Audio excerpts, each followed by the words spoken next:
When I hear the name Danielle Laurie, I think of everything that the Husky softball program is about, and that is confidence through preparation. It's mental toughness. It's being a champion. Danielle Laurie trying to close the door.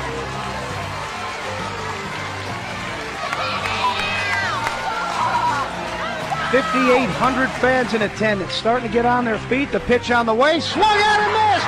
The Washington Huskies have won the national title in 2009. We won the national championship that year, but we would not have been able to do it without Danielle.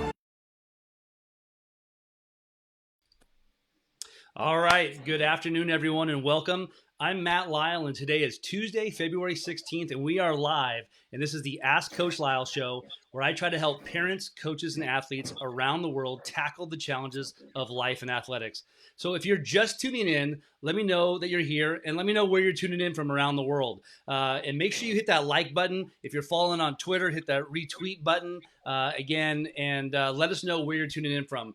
One of my favorite parts about this show is every week seeing where everyone is tuning in from. Last week we had people from New Zealand, Canada, Costa Rica, Australia, even Serbia. We had people from all over the country. So if you're just tuning in, let me know where you're tuning in from. And I really enjoy seeing where everybody's tuning in from. So hit that like button, hit that share button. And if you just tuned in, you missed the intro. But if you were here, you know, and you may have already guessed from the intro video who my special guest is today. It's none other than Olympian, All-American, national champion, and one of the greatest of all time, Danielle Lowry. Danielle, thanks for joining me today. Thank you. This is great. And I'm really excited to have Danielle on here. Her and I've gotten to know each other a little bit over the last couple of years and having some good parent, athlete, coach talks. But Danielle and I will be answering all of your questions live for about the next 30 minutes in regards to anything you can think of. And so get your questions in the comment section. I already see a ton of people tuning in. Martin's in Prague. Alexis in Monterey Bay. Keith is in Georgia. Randy is in Nova Scotia, Canada. Chris is in Temecula. Beverly in Canada. Toronto. So we got the Canadians are coming out in full force. Kayla's in BC. So it's good to see that. And I know a lot of you already know Danielle, but Danielle's bio is kind of one of a kind. So I just want to kind of touch on a few highlights. Okay. So currently she is a pitcher on the Canadian national team heading to the Olympics, hopefully this summer, as long as everything keeps going right. She played for several years professionally and started at the University of Washington, where she won a national championship, was named the National Player of the Year twice, and ranks 4th all-time on the NCAA strikeouts list. Pretty much holds every record, pitching record at Washington. I don't know if any of those are going down anytime soon. And her accomplishments alone could take up this entire show. But one of my favorite, which many of you may not know, is that she ranks 10th all-time on the University of Washington's home run list. So that's a pretty cool fun fact for me, at least. I like that one. So as your questions will start pouring in, get your questions in for Danielle. I have a couple of questions for of myself for you. So as we get going here this morning, this afternoon, my first question is for you is like, hey, you kind of came out of retirement to make this Olympic comeback. So my question for you is, was that easy? Was it like, yeah, no problem, I'm jump back in? What was the process of that? And then kind of the follow-up question to that is, throughout this journey where you said, you know what, I'm making the comeback, is it easier? Is it easier than you expected? Is it tougher than you expected? What do you think? Oh, it was an easy decision for me to choose to come back. It was harder to convince my husband that this was the right thing, because we were in the thick of a 9-month-old baby and a 3.5-year-old. So that is definitely weighed more on him when I'm gone. And I think if I've learned anything over the course of the last 3.5 years, it has been that mamas don't get breaks. My teammates get to do the grind of the weights and practice, and they get to go home and recover. And as you know, as a father, it's challenging when you have little kids to balance all of that. But I also think that has made me even tougher and even stronger, being able to do that. And answering your question as far as what I thought this journey would be, I never in my life imagined it to be as challenging as it has been. Obviously the mom piece, the marriage piece, and then on top of that, trying to train to be one of the best in the world.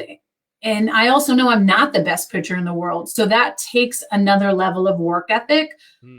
So when you get to that moment, when everything's supposed to just happen, you have to rely on the preparation piece. And that's why I try to prepare more than most to be able to go to battle and see where we're at. That's awesome. Yeah, I got to imagine it just probably feels different at 32, 33 than it does at 22, 23. And just the whole life is just different. Like you said, family, it's just an entirely different thing as the older we get, not just physically, but mentally, emotionally, all of the things. So if you are just tuning in, you are tuning in to the Ask Coach Lyle Show. I am live with Olympian and Hall of Famer Danielle Lowry right now, and we are answering your questions live. So get your questions into the comment section right there. We've got a lot of people tuning in. Carrie's in St. Catharines, Ontario. We've got Eric in Wisconsin, Mark's in Charleston, South Carolina, Willie's in Laredo, Texas, Tara's in Virginia, and I said a lot of Canadians that tuning in today. So thank you, everybody, tuning in today and from there. The next question for you, and this is one I've been asking every guest, and some of them have had the same answers, but I want to ask you because your career has spanned a couple different time periods. Throughout your career as a pitcher, who are the one or two toughest outs you've ever had in the circle, in your opinion? So it's funny. I watched the Natasha Watley one yesterday that you did, and then Rafter and I were just chatting. She's like, well, who are the two toughest hitters that like you've ever had to face? And I was like, Caitlin Cochran from Arizona State was by far one of the toughest hitters, power lefty, didn't fear me at all. And so for me, like I could throw a ball at her and she would swing, which she's taken me deep lots, but I've also struck her out lots. So that was always a battle. And then I have to go to the professional ranks. I got to give credit to Megan Wiggins. Her and I have had our battles against each other. We have hated each other. And I think we have that mutual respect of just both embracing the grind and being great at our crafts. And she is definitely someone that at the University of Georgia was great. And then in the professional ranks as well, it's like I couldn't get away from her. I literally couldn't get away from her. Those are two really good ones. That's for sure. And sometimes it's just that those hitters that foul off 15 pitches that just like, I cannot figure a way to get this hitter out. And so yes, that's awesome. Hey, the first question coming in, I think it's a really interesting one. The question is, if there was one pitching rule you would change, what would it be? That you can slide your front foot forward. I try to not do that, but I will put my foot as back on the front of the rubber as I can to create that momentum. I am so stoked that they changed the rule where you can take off your back foot. I think it's a crime to tell a pitcher that she has to be athletic and have her feet literally both touching the rubber. But I wish we could create a little bit more momentum with that front step. I think that does add a little bit of velo, but that would definitely be what I would like to change. Yeah, that makes a lot of sense. And if you are just tuning in, I love to hear where you guys are tuning in from. Steve's in Oxford, Mississippi. So if you are just tuning in right now, do me a favor, hit the like button. If you're on Facebook, hit the share button, hit the retweet button. One of the things that I know Danielle is big on and I have been big on and all the guests that have been on is we are advocates and lovers of the game of softball and wanting to get the word out more and more about this great sport. So when you hit the like button and when you hit the share button and the retweet button, you're not just helping the likes and numbers, you're helping the algorithms in the sense of getting the word out. I had Samantha Shao on yesterday. We talked about Athletes Unlimited in the pro game and trying to help get the word out. So when you hit the like button and when you hit the share buttons and these things, it helps shine more lights on the spotlight. So and here's the next question for you, Danielle. This is a good one that I'm very curious about myself. What is the one thing you want your daughters to learn / remember about your experience now that they're getting to see you play and compete this time around? Wow. I answered this question doing a video that Stephanie Best had set up. It's kind of called The Last Run, where it's documenting me, Jen, and Rafter. And she made me kind of do Dear, Maddie and Audrey about just this last 3.5 years in the game. And I think if they've seen anything, it has been that their mom has set a goal and she has shed many tears throughout and has questioned my reason and my why a lot of times. But at the end of the day, the love and respect that I have for this game is there. So to me, that means it's just a relentless, ruthless work ethic for the end goal, right? We're not guaranteed to win an Olympic medal. We're not guaranteed to even go at this point.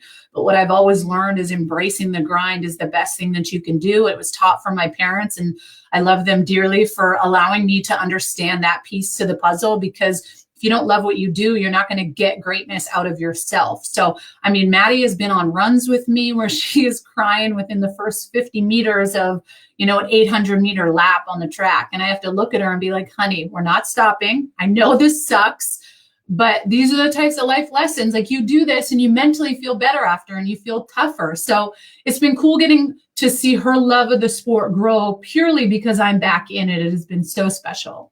That's awesome. Yeah, I've definitely gotten to see some of her reactions and stuff on Instagram, and that's been kind of fun to see. It makes me feel a little bit better about pushing my own kids a little bit here and there. So again, if you're just tuning in, make sure you get your questions in. We're live right now on Facebook, Twitter, Instagram, you name it, and I'm with my special guest, Danielle Lowry. So thank you for doing that.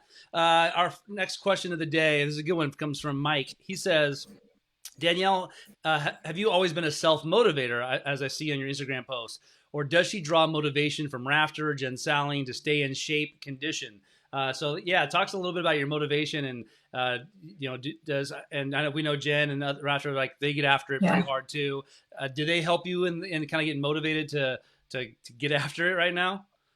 Yeah, Mike, that's a great question. I mean, honestly, I learned the self-motivation piece from my mom and dad. My dad was someone that was like, if you're going to do something, you do not half-ass it. You go with everything that you have, because we're not mediocre. We try to be great and excel. But what I can honestly say is this last probably 11 months, I've pulled so much from Jen and Raf, because I've been on the ledge multiple times questioning why I'm doing it. And what I've had to learn is, like, the vulnerability piece is so important. So to be able to utilize your teammates who are going through the exact same things, the importance for me to be able to shed a tear to Rafter and tell her, like, where my head's at and why I'm feeling that way. But she can also validate that it's okay. And she's felt that, and she's going through it. And I think at the end of the day, being able to hopefully get to do this Olympic run with them 13 years in the middle of our last Olympics in 2008 is so special. And they have always been that soundboard for me. I can talk crap to them. I can do anything I want, and they're there to support me. And they've been a huge help. I'm not sure I'm in the position I'm in right now without Jen and Raf. Yeah, people always say, we talk about being self-made, but there really is nobody who's self-made. It's really about the people around you and who help you kind of get there, get to the finish line, and help you with that. So it's awesome to see everybody tuning in here from all over the world. Jason's in Colorado Springs. Michael says he's in Frozen, Ohio. Ashley's in frigid Newman Grove, Nebraska. Martina's in Austria. That's pretty cool. Madison, Wisconsin. The next question for you, this is an interesting one. What is the biggest thing you look for in a catcher? Man, if I could bottle up Rafter and just give her to everyone, I would. I think honestly, like, she has been someone that we have so much history with together. So the mutual respect is there to hold each other to the higher standard. And that is something that I've struggled with a little bit. Like, if a catcher's coming in hot at you, like, you're not hitting your spots, you're not doing this, you can get on your toes a little bit. But Rafter has been so good about being able to kind of execute a game plan. She loves watching film. I'll watch a little bit of film, but I think for me, like, knowing that she's done her homework, the trust is there. If something's off, she's the first one to come and have that conversation with me.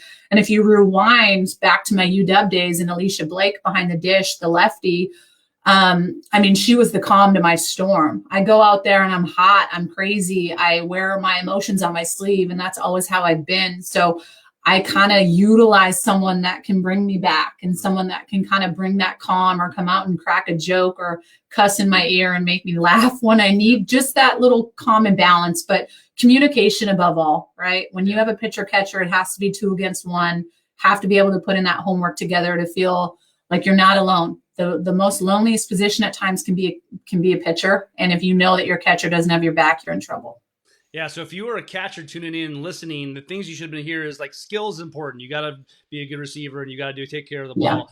But like it's about relationship and trust. That's a huge part of it. And there's a little piece of like therapist, psychologist in there that you've got to be able to calm that person down. You've got to be able to know how to do that and what that looks like for them and what motivates them. Sometimes, like you said, like sometimes you need to light a fire under your butt. Sometimes you got to calm them down. And as catchers, you've got to know what your pitcher needs in those things. And when you can do that, that really, really can help pitchers out a lot. So, now I'm going to get to the question of the day for all the fans that are listening. This is questions for you guys. I know there's a lot of Canadians out there today and a lot of Danielle Lowry fans. So my question of the day for everybody listening is, what is your favorite Danielle Lowry moment? Did you actually get to see her live? Tell us about your favorite moment ever as a fan of Danielle Lowry. If you got to see her play in the World Series or professionally, Pan Am Games, World Championships, Olympics. If you got to see that, I want to hear about what is your favorite memory, Danielle Lowry memory. All right, the next question comes from Drew Locke. Drew says, did you drop bombs like Maddie does when you were 7? Not even close. I have to give all the props to my husband with the hitting piece. I will help Maddie and take credit for pitching all day, but my husband killed it. And, he played minor league baseball and was a stud and an amazing hitter. And I just told him once Maddie started to get interested and she wanted to go to the cages, I was like, dude, this is you. And then I tried to give hitting tips one time and it was wrong. He's like, you cannot do that again. So credit goes to Drew Locke. Nice. It's good that you guys can trade off the pitching and the hitting a little bit. I'm guessing I would love to know Drew's knowledge on pitching because I've been in the game for about 9 years and I don't know anything about pitching. So I would be curious. And that kind of leads me a follow-up question for me. For you personally, when you were playing, when did the light come on? Like, you know what, I might be pretty good at this sport, and you started realizing that there might be a future for you at a high level. Yeah, so I started out playing baseball and it got cut at 11 years old from the Little League All-Star team, the guys team, and I was, devastated. And my dad had to pull me aside and just kind of explain the hard stuff at a young age, in the sense where it's like playing a guy's sport isn't something that's going to allow long-term success for you. So I was able to go and start trying softball, and I was terrible at it. The coach, I still remember, her name was Deb, and she loved her daughter, and her daughter was the pitcher. And I remember starting the slingshot and being horrible at it. But somebody telling me that I couldn't do something was exactly what I needed in order to be great. Obviously, a lot of people in my corner, my pitching coach, Rick Sullivan, would work with me relentlessly and saw something in me, but my mom and dad did at first. And I have to say this, but it's like the importance of playing multiple sports is what allowed for my love of the game of softball to grow. I think if I was just all about softball at 9, 10, 11 years old, I'm not sure that I would still be playing it at 33. So I think the importance of letting kids be kids is such a cool thing, because they have to have fun. If you don't have fun in this game, you do not embrace the grind and you don't want to do it. So multiple sports definitely sculpted me into being who I am and why I'm still competing. That's awesome. The next question for you, I think this is a good one too. When describing the international or college game back in 2008, 2009 versus the game in 2021, what has changed or improved and what is the same? What have you noticed about just the game in general since your college days till now? Yeah, well, the umpires are the same. You never know what you're going to get with those. But I just believe that the talent has gotten so much better on both ends, but most importantly, hitting, right? Like you have so many different opportunities to watch video from every single different angle. And these hitters, I mean, after playing professionally over in Japan for a couple of years, I know why they won the gold medal in 2008. They practice more than any other players in the world. So what I've just had to learn is that, yes, hitting has gotten better and has evolved, but pitching, at the end of the day, if you throw heat and you hit a location and you have a good changeup and you can own a location, that will ultimately beat a great hitter.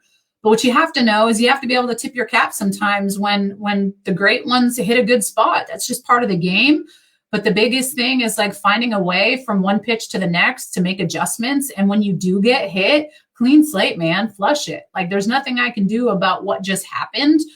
But it has been really cool being back in the game and just seeing how different it really is from a lot of these new players, but you still have a lot of old school players playing too. So it's pretty awesome. That is really cool. Yeah, it's fun. It's fun to see. That's for me, being in softball, having the baseball background and just hasn't been in softball that long. The one thing that I root for the pro league and pro softball so much because I see that the best softball players, like they're becoming better and better, 28, 29, 30 years old. I mean, you got Kelly, Yes. Monica, and it's like, if we don't have that pro league, we don't get to see these great, incredible college softball players move on to there. And so for me, I've been a big holding on to hope that the pro league stuff keeps getting better, because for me as a coach and watching these players, I'm seeing development happen 24, 27, 28 years old. And a lot of these players that are become the best in the world, they stop playing at 21 because of the opportunity. So hopefully that changes over the years and keeps getting better. But yeah, it's fun to get to see some of the players that are still playing and still getting better at older ages. Frederick says his best memory of you was versus UMass Amherst, 15 innings. He says he thinks there was 36 combined strikeouts between the pitchers. Do you remember You that couldn't game? pay me to go back to that. You couldn't pay me.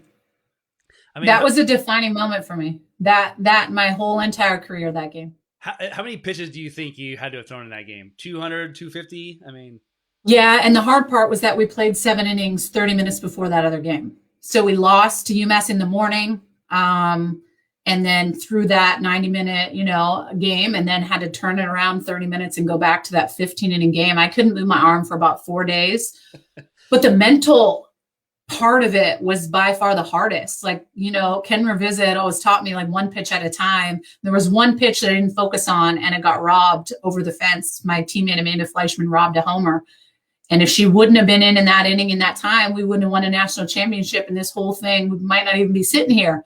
So, there's so many different parts about the game, but that was by far the most mentally challenging. I remember calling my dad after, just bawling my eyes out, because to me, it was like all the hard stuff from the 2008 Olympics and that grind was all for something bigger. And it was that moment in time. So just got to respect the game and the karma piece and keep working hard. yeah, it's funny. Probably one of my favorite games I've ever watched in softball was a couple years ago. Caitlin Lee with Ole Miss and Rachel Garcia. I think she was a freshman at UCLA. I think they went 13, 14 innings against each other in an incredible battle. You kind of didn't want it to end. You're like, oh my gosh, how long is this going to last? How long can these pitchers last? It's fun to see just the mental battle that goes on, not just a physical battle, but the mental battle of continuing to go out there 13th, 14th, 15th inning. It's incredible. That's really cool. So the next question comes from Ayana Lopez. She asks, after a bad game, how do you bounce back? So for you, when you have a bad game, I know you haven't had a ton of them, but when you do, what is it like for you to kind of reset and flush? I know you mentioned Ken Revisa. For you, what is the flush mechanism, or what does it look like for you to bounce back? I remember one game in particular from my senior year when we played OU in the Super Regionals, and Kaylani Ricketts was a freshman. They came to us. And that was actually, it's kind of embarrassing, but that was the game that Amber Flores had 3 home runs against me. And the first time in my whole entire career at Washington where you could tell I wanted out.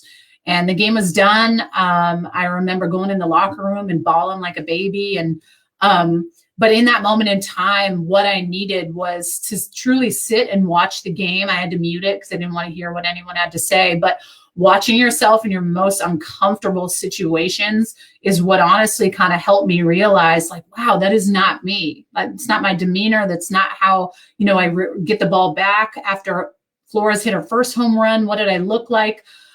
So that's definitely something that I would recommend. But I also think being humbled in this game is the best piece of pie that you can have. It makes you realize you haven't made it and you got to put hay in the barn. So for me, having a bad game with Team Canada, the next day, I love putting on my headphones and getting a hard workout in, a hard run on the morning track, and saying positive things to myself. And I'm such an advocate for that. Like, if you speak horrible to yourself, you're going to believe it. Yes, it sucks. Get it out. I'm terrible. This was a bad game. But dude, you got to close that chapter. You cannot make what just happened in the past change tomorrow, right? Like, I can't make that outcome any different, but I can speak kindly to myself and tell myself to get to work. And it's just a humbling part of the game. Next question comes from David. He says, we are just starting a 10U team with mostly 8 and 9-year-olds. How do we get girls interested and excited about pitching? That's a good question, because I'll tell you, my daughter, she's going to turn 8 here soon, and she's starting to play softball. She's kind of liking it, but the pitching thing and like being alone in the circle, she's pretty introverted and shy. You know, how do you get girls interested and excited about pitching when they're first getting into the game? There's nothing better than striking people out, man. That is what had me drawn to this position, ultimately the one that was in control of the moment. And I think being able to tell these young ladies, like, you have the opportunity to have the ball in your hand every single pitch. And that's a cool thing, to be able to control that. And ultimately, at the end of the day, you just want to be focused on what you're trying to do. But being able to strike someone out and the goosebumps you get and the fun butterflies you have in those moments are what you get to continue to feel as you get older and you get more competitive. You still want to make it fun, but I think even 8 and 9-year-olds need to be told that if you want to be great, you got to put in that work. So it even starts with my 7-year-old daughter. We don't just do things to do it. We do it with intention to work on it, to get better. And we embrace the fun and the good and the bad of it. But striking people out and being the one in that moment is ultimately why I'm still doing it. That's why I enjoyed pitching. There's nothing better, maybe other than a home run, but striking people out is definitely gives you a good feeling. Let's see here. The next question I've got for you, and I'll tell you what, we've got about 5 minutes left. So if you're just tuning in, I am live right now doing Q&A with Danielle Lowry. So get your questions in. We're going to get a couple more here before we end our afternoon. And so make sure you get them in. The next question, this is an interesting one. Mike asks, is there a hitter she did not get to throw against that she wishes she could have challenged? And similar, is there a pitcher she never got a chance to? So as a hitter and a pitcher, is anybody that you're like, man, I wanted to face her in a championship game, or, is there anyone you thought about? That's a good question. See, I think of certain hitters and I'm like, Mia Davidson with Mississippi State, but I got to play against her. Like, those are the types of hitters that you want to be able to play against all the time. Those home run leaders. I would have loved to step in the box against Rachel Garcia. She's one of the best in the game. She throws hard. She throws consistently 70 up in the zone.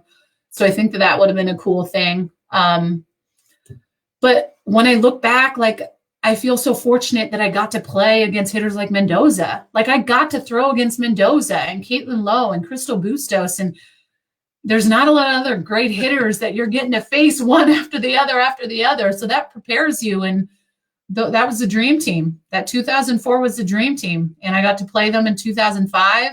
And it was a pretty special moment for me. So you mentioned Rachel Garcia and Mia Davidson. Is there anyone else right now that you're watching the game in college softball that you get excited to watch as a pitcher or a hitter that you're like, ooh, I enjoy watching them play?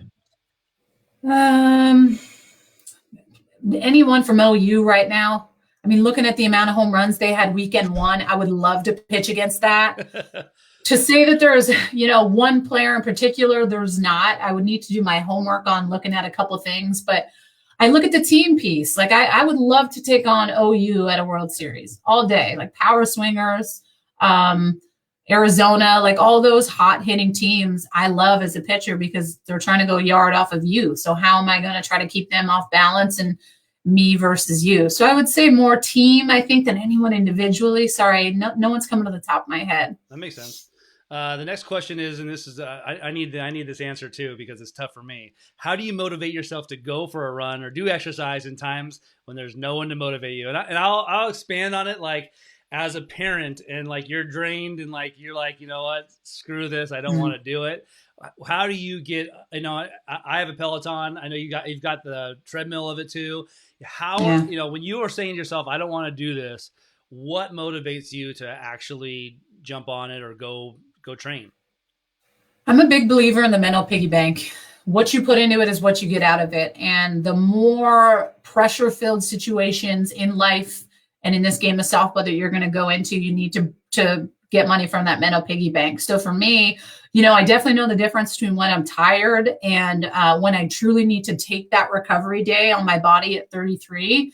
But at the end of the day, I make that conscious decision to do it right now, especially because I know my teammates are doing it. If I don't do what I'm supposed to, If the ball is in my hand in a game that a medal is on the line, that's what I will know and remember. I chose to tap out or use those excuses because it was too hard. Don't get me wrong, it sucks. And there's days where I question so many things. But at the end of the day, when I finish doing what I need to do, the feeling after that is like, I'm the best. I put in that work and our team is putting in this work. So when it's time to go to war, you hope that you've prepared the best you can.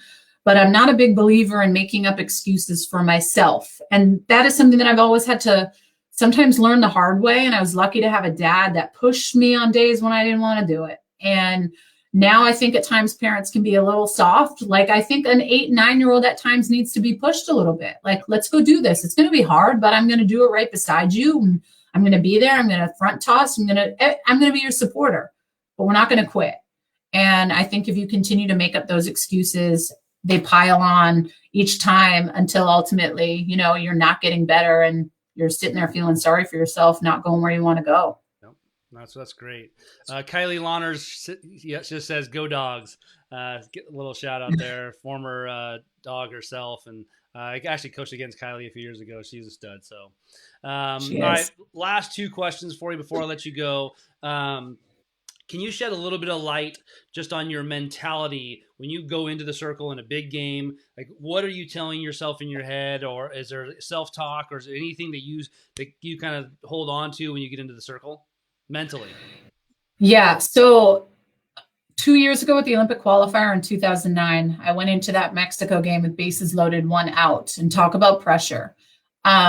That was our Olympic qualifier. And if we didn't win that game, we had to win another one. But I remember going into that, coming from the pen, heart rate just elevated. Like I could feel it everywhere in my body. And I got out to the mound and like, I'm always telling myself like, dude, no one better. If you are not your own hype woman, no one else will be that for you. So I will toot my horn until I can't toot it anymore. But I was nervous, honestly, and I still get nervous at my age with all the hay I've put in the barn.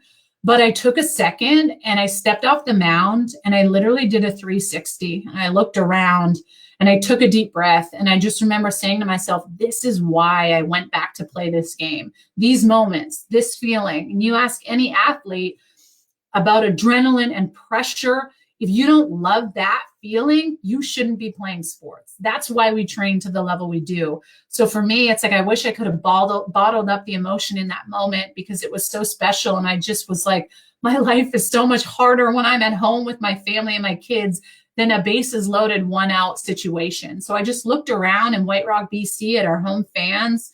I was like, how special is this that I'm the one in here right now? And no one better. And I believe it. No one better. You have to. That's awesome. Okay, so before I let you go, if I want to learn more about you, follow your journey, this Olympic journey, and just you in general, what's the best place to learn more about you? And like, what's your Instagram handle? How do I become a fan of Danielle Lowry and watch your journey in this Olympics that's coming up? Yeah. So I have Twitter, and I'm pretty sure it's Danielle Laurie 5.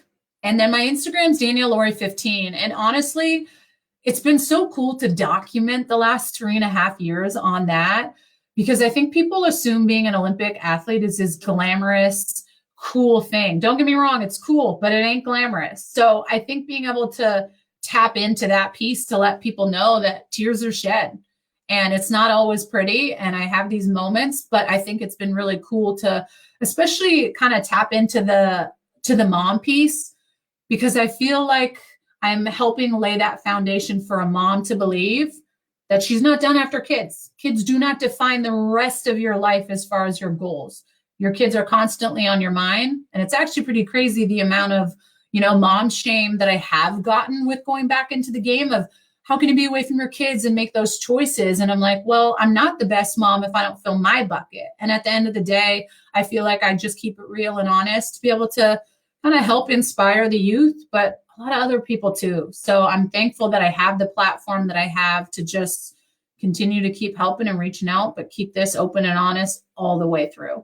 Yeah. And for me personally, honestly, like coaching full time and having 5 kids, I know a lot of athletes are in the same boat as you and me and college coaches out there too. Like it is very difficult and very weighing to miss out on Little League games and recitals and all of the things that you miss out on because you're in this industry and because of what you do. And it is very difficult. So the shaming part is this, it's not fun. And there is a lot of guilt and shame that can go along with, hey, I'm missing this event or missing this thing, or I can't do this thing. And it is very difficult. But I think what I appreciate about you on Instagram is that you're very transparent in that journey and share with it. And I think it helps to encourage people who are in this world, like, hey, you know what? Sometimes we do. This is a tough job, and it's a tough job because with family and all the things involved with it. So I appreciate that side of it very much. And so everybody, thank you for tuning in so much today on this live Q&A on the Ask Coach Lyle Show. If you're still with us, do me a favor, hit the like button, hit the share button, hit the retweet button if you're on Twitter. Danielle, thank you so much for being my guest today and answering so many great questions. Thank you, everybody else who tuned on. And make sure you follow Danielle Lowry, 15 on Instagram. Check her out on Twitter, too. If you just type in Danielle Lowry on any of those things, you'll find her, too. And, everyone, I join with everybody wishing you good luck in this season and the Olympics and rooting for you. So thanks again for coming on. And we will see you very soon. Thanks, Danielle. Thanks for having me. Bye.